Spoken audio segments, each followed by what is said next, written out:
সজনে পাতা দিয়ে মাছ দিয়ে ভর্তা।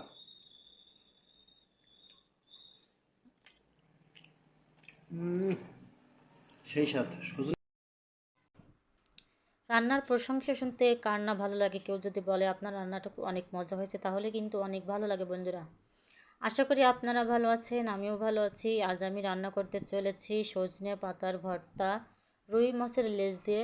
আগে আমি আপনাদের একটি ভিডিওতে দেখেছিলাম সজনে পাতার বড়া করে, এবার আমি সজনে পাতার ভর্তা করেছি। প্রথমে আমি তেলটা গরম করে নিয়েছিলাম, তারপরে মাছটা ভেজে নিয়েছি আলতো করে, তারপরে রসুন ভাজি করে নিচ্ছি, দুটো শুকনো মরিচ। যেহেতু আমার বর শুকনো ঝাল পছন্দ করে না বা ঝাল খেতে পারে না, তার জন্য আমি করেছি। এরপরে আমি দিয়েছিলাম পেঁয়াজ ভাজি, সঙ্গে মাছ ভালো করে ভাজি করে নিয়ে তারপরে ভাজার পর আমি সজনে পাতাটা ভাজি করে সেদ্ধ করে নিয়েছিলাম। এই যে দেখুন, তারপরে পাটায় আমি একটু সর্ষে আর একটু জিরা দিয়ে বেটে নিয়েছি। এই যে দেখুন, এইভাবে বাটতে কিন্তু অনেক কষ্ট, অনেক কষ্ট। তারপরে কিন্তু কাউকে খাইয়ে খুশি করার যে শান্তিটা আসে সেটা কিন্তু পাওয়া যায়, যতই কষ্ট হোক না কেন। কেউ যদি বলে যে তোমার রান্নাটা অনেক মজা হয়েছে, তখনই কিন্তু আপনার রান্নাটা সার্থক। এ দেখুন, পাতাটা আমি মিহি করে বাটার চেষ্টা করছি। অনেকটা সময় লেগেছিল পাতাটা বাটতে, কিন্তু এখানে আমি তো একটু জোরে জোরে করে দিয়েছি, মানে স্পিডটা একটু বাড়িয়ে দিয়েছি। এজন্য দেখুন, পাতাটা আমি মিহি করে বাটছি, কারণ মিহি করে না বাটলে কিন্তু মজা লাগবে না। পাতা কিন্তু একটু আঁশ আঁশ থাকলে কেমন একটা লাগে, আবার একেবারে মিহি হলে কিন্তু অন্যরকম লাগে, কিন্তু আঁশও থাকবে না, একেবারে মিহিও হবে না, এরকম কিন্তু অনেক মজা। এই যে সজনে পাতা বাটা হয়ে গেলে তার ভিতরে আমি সেই ভাজি করা শুকনো মরিচ দুটি এইভাবে বেটে নিচ্ছি একসঙ্গে, তাহলে অনেক ভালো লাগবে।